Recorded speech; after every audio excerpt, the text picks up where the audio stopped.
les amis, bonjour à tout le monde, c'est Mardochir, c'est le coordonnateur national de la nouvelle génération pour changement. Nous voici encore revenus ici avec ce numéro de tous les jours, Tribune de vérité. Nous sommes très déterminés d'accompagner son excellence, monsieur le président public Félix Antoine Tshisekedi Tshilombo à tous les niveaux. Nous devons vous faire voir le grand de réalisation du président public à travers ses représentants au niveau de province, même ici à Kinshasa. Les avancées très significatives enregistrées dans les différents secteurs de la vie. Félix Tshisekedi, c'est un président qui a besoin de la qualité de personnes et surtout en ce qui concerne les animateurs des institutions. Mais, chers amis, vous savez que nous sortons d'une situation un peu bizarre parce que le chef de l'État a quitté ce pays dans des conditions où tout était délabré, tous les secteurs de la vie.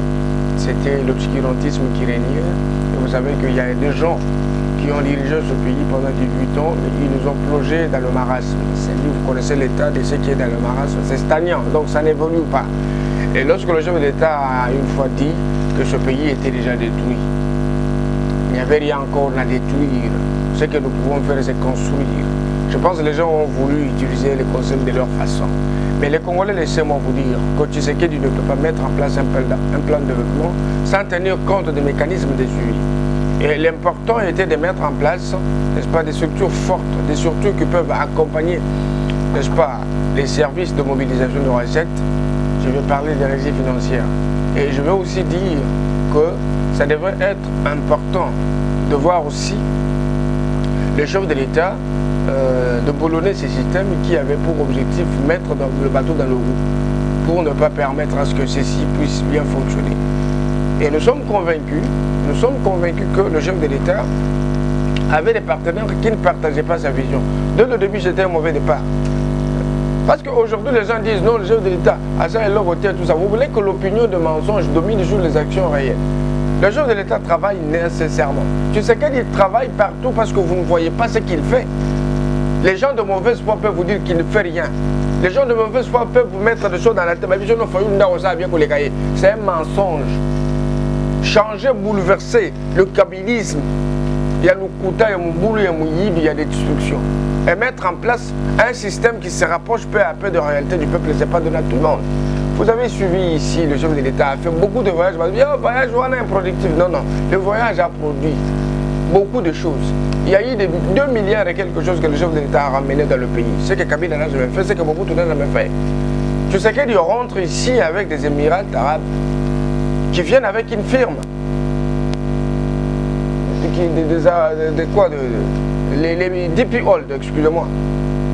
Ceux qui sont là pour, n'est-ce pas, le financement de lancement du pont en eau profonde de Banana ici.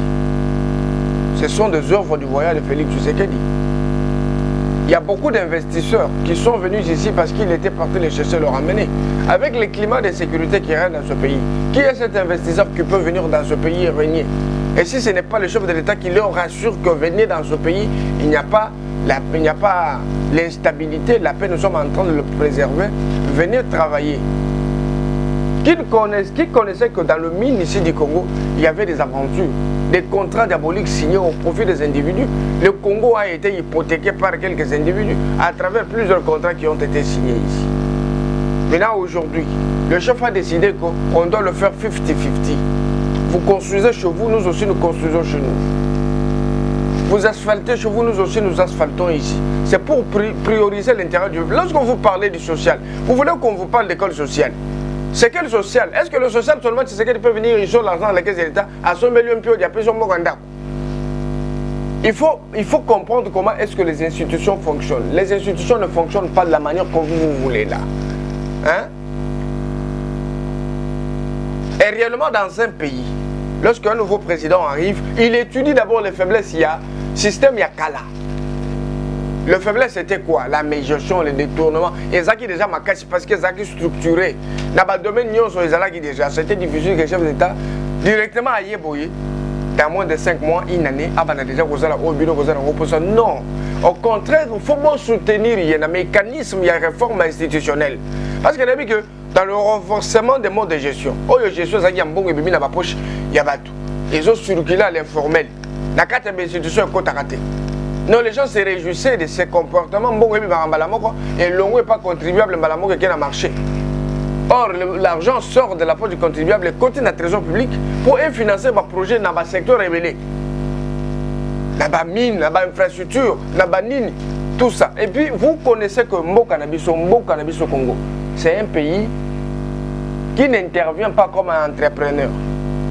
Ils ont un bateau de pêche, ils ont une société minière où ils peuvent fournir à moindre coût. Où les Congolais pour ça, c'est difficile. Et comment expliquer que vous avez une médiocrité qui a régné à la tête du pays pendant 18 ans? Et vous avez un président animé de bonne foi et qui vient pour voir dans quelle mesure on peut mettre en place parce que satisfaire vos besoins, vous les Congolais, c'est un problème d'un système. On ne peut pas combattre un système avec des petites actions. Il faut comprendre le niveau de la maturité politique de Félix Tshisekedi. C'est étudier d'abord le kabylisme, la faiblesse des Aïnini, Bicho Toroya Nanini. Toroya Nanini, on ne va pas vous révéler les secrets le même jour que Tshisekedi est élu directement à la place dans les Aïnini. Non, non. C'est lorsqu'il va accéder à la magistrature. Azan a pouvoir contrôler qu'est-ce qui bloque, qu'est-ce qui ne bloque pas, qu'est-ce qu'il faut faire. Et c'est un processus. C'est un processus. Donc, essayez de comprendre qu'aujourd'hui, il y a eu beaucoup de projets que le chef de l'État a manifesté la volonté à financer Bambongo et Bimi. Ça, le Congolais ne peut pas dire le contraire. Même si oh, non, Félix n'a rien fait, on ne peut pas évaluer un chef de l'État dans 3 ans devant un pouvoir de la médiocrité où il y a un mississeur, il y a salité dans la institution pendant 18 ans.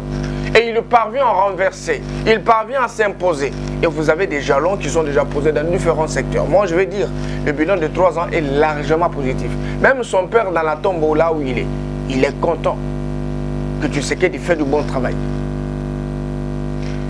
Mes chers amis, le lancement du pont en eau profonde à Banana, c'est une grande réussite. Ça va vraiment tirer n'est-ce pas, le pays et qu'on booster l'économie d'Abisso, ce serait un grand succès pour nous les Congolais. Vous savez, nous avons un problème d'infrastructure de base. Soit que nous avons une infrastructure de base, il n'y aura rien. Regardez ce qui s'est passé avec le projet 100 jours. Le chef de l'État fait un grand travail sur la RN1. Il là, oh, avant Kananga. C'est un grand succès, mais ça passe inaperçu devant les caméras. Les efforts qui sont en train d'être fournis ici à l'est du pays pour l'insécurité. Vous voyez comment le chef de l'État se bat. Parce que pendant 18 ans, Kabila a été à la tête du pays, à soldat, ou à un charisme. Un charisme d'incompétence et de manque de maturité.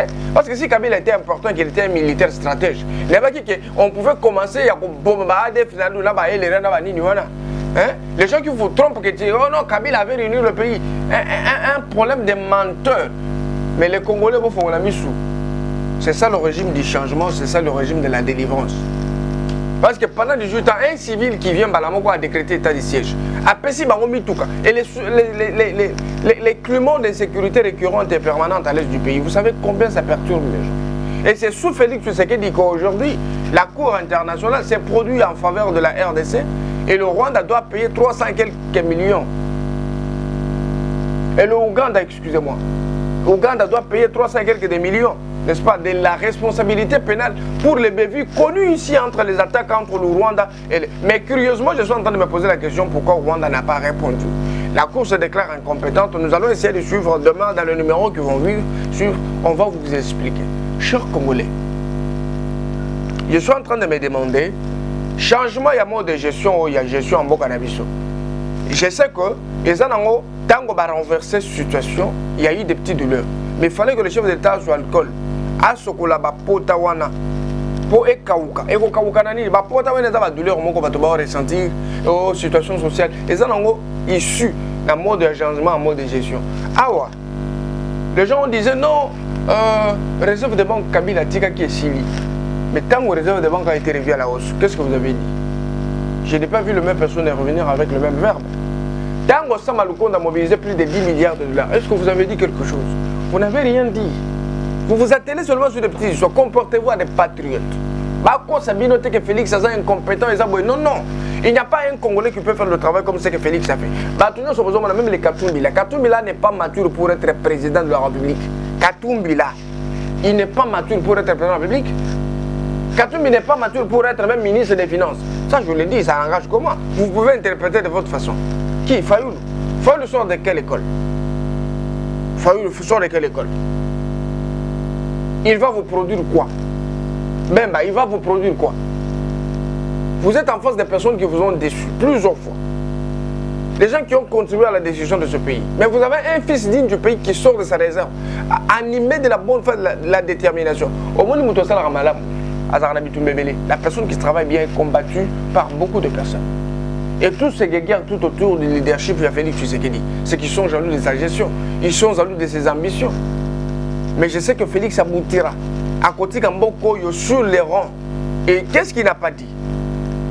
Sur tout le plan qui se monte de gauche à droite contre ce régime et contre le salut de ce peuple. Essayez de comprendre quelque chose. Je suis content avec ce projet de 145 territoires lancé par les chefs de l'État. Et puis le coordonnateur de ce projet, c'est notre Premier ministre Jean-Michel Sama Lukonde.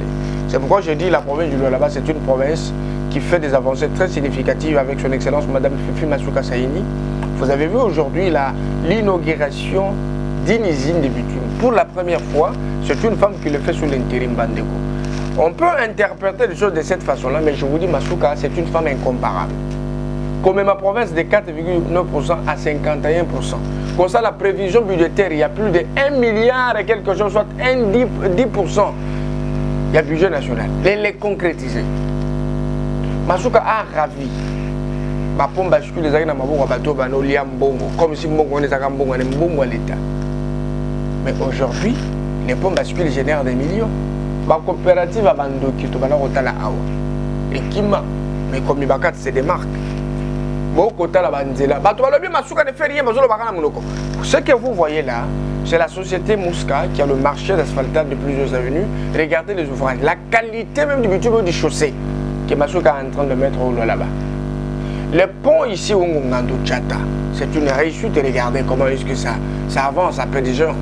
Regardez les conditions de vie des agents membres du gouvernement.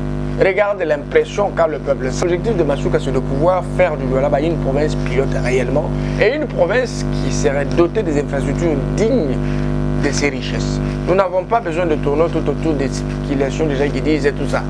Jamais. Mais vous voyez la réalité sur ce terrain, c'est que Masuka, c'est une femme de terrain. Et quand le chef de l'État s'est préparé pour le projet de 145 territoires, mais Masuka avait déjà fait de l'anticipation avec le projet de pendeurs solaires. Vous avez vu le projet de 5000 pendeurs solaires, une équipe était en Espagne. Je salue le conseiller Victor avec le conseiller Bondomeki. Je pense une délégation au Barcelone, en Espagne, c'était pour négocier un contrat de la mise en place de la pendeur solaire de la haute qualité. Je parle de photovoltaïque nouvelle génération. Vous avez vu que ce projet avait déjà commencé. L'asphaltage de groupes de routes à dessert agricole, même si le projet 145 territoires reprend ce projet, mais au-delà, il y a eu déjà de l'anticipation. Je pense que le travail est en train d'être fait. Je voulais suivre des choses sur le là-bas. Je reviens après.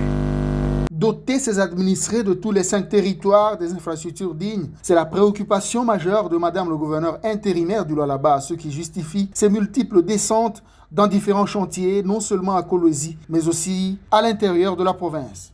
Après les artères de la capitale provinciale, Marie-Thérèse Masuka était le vendredi 4 février 2022 à Tenké, dans le territoire de l'Uboudi. L'autorité provinciale a eu droit à un accueil sans précédent.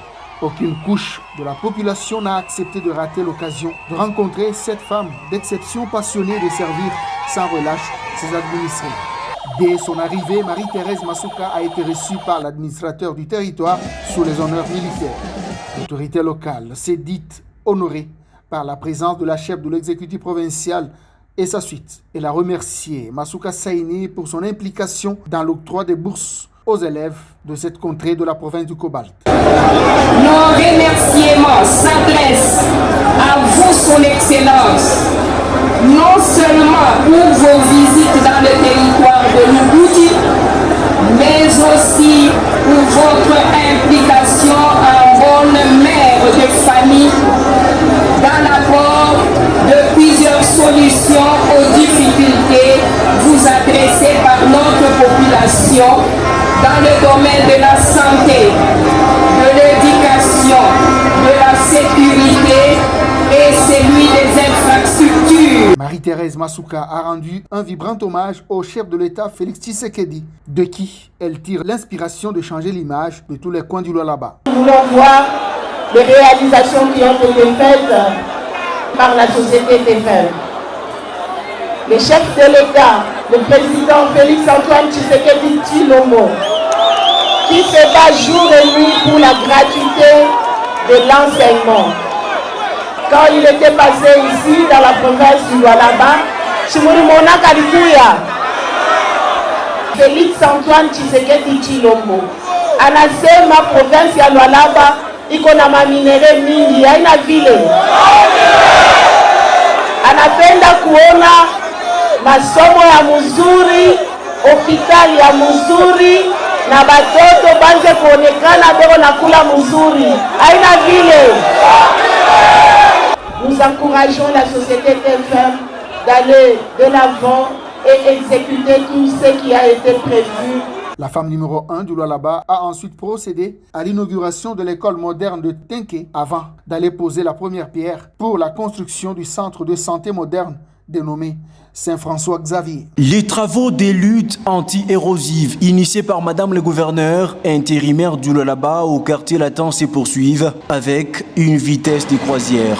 Jour et nuit, les engins de l'entreprise Toa Investment travaillent d'arrache-pied pour contenir cette tête d'érosion qui constitue un danger pour la population de cette partie de la ville de Kolwezi. Les habitants de Seko saluent la volonté politique de Fifi Masuka Saini Marie-Thérèse et demandent à l'entreprise œuvrant sur ces chantiers à redoubler d'efforts pour que ces travaux soient réalisés dans un bref délai. Le quartier Jolicite est aussi transformé en un chantier à ciel ouvert. Des avenues autrefois impraticables sont faites actuellement en terre battue. On est en train de mettre la caillasse.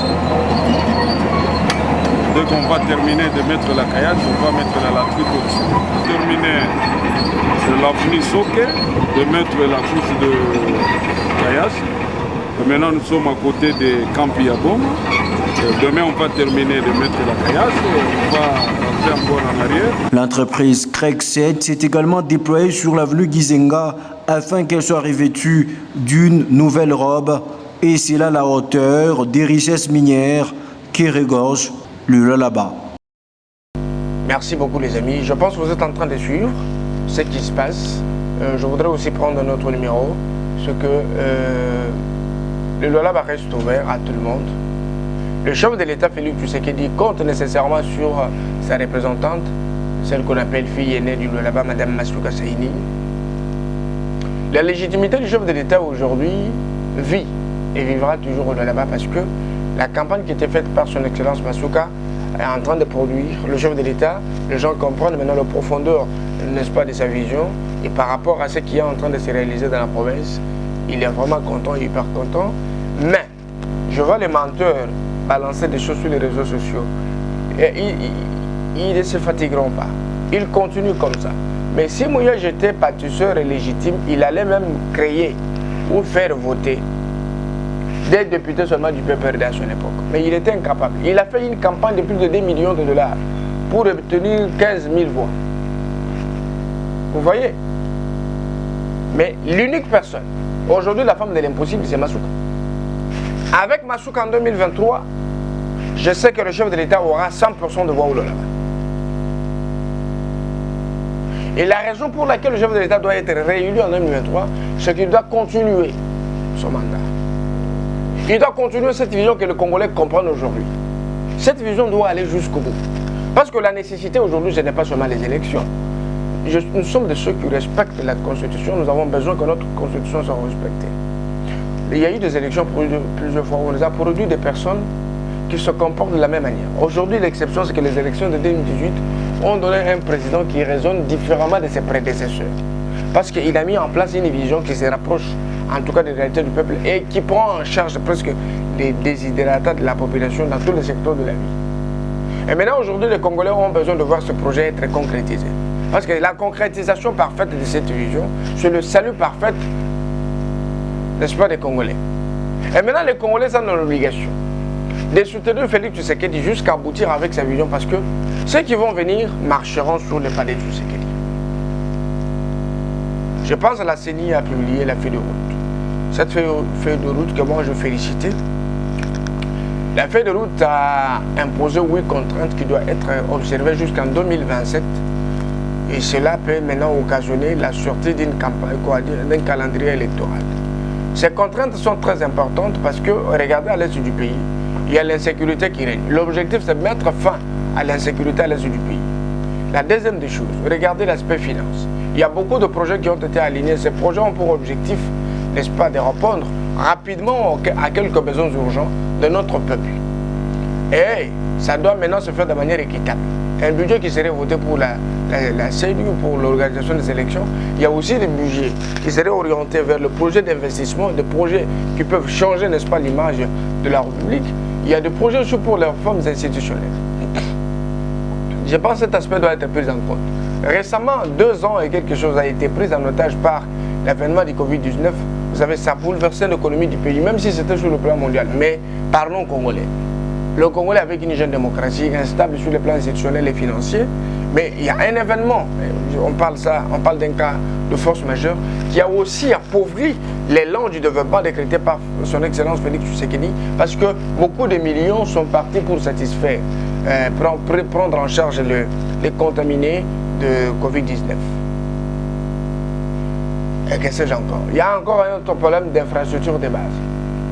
Ce sont des contraintes qui doivent être prises en compte et observées pour qu'il y ait en tout cas qu'on attribue des crédits, n'est-ce pas, au calendrier afin que nous ne connaissions pas ce que nous avons connu.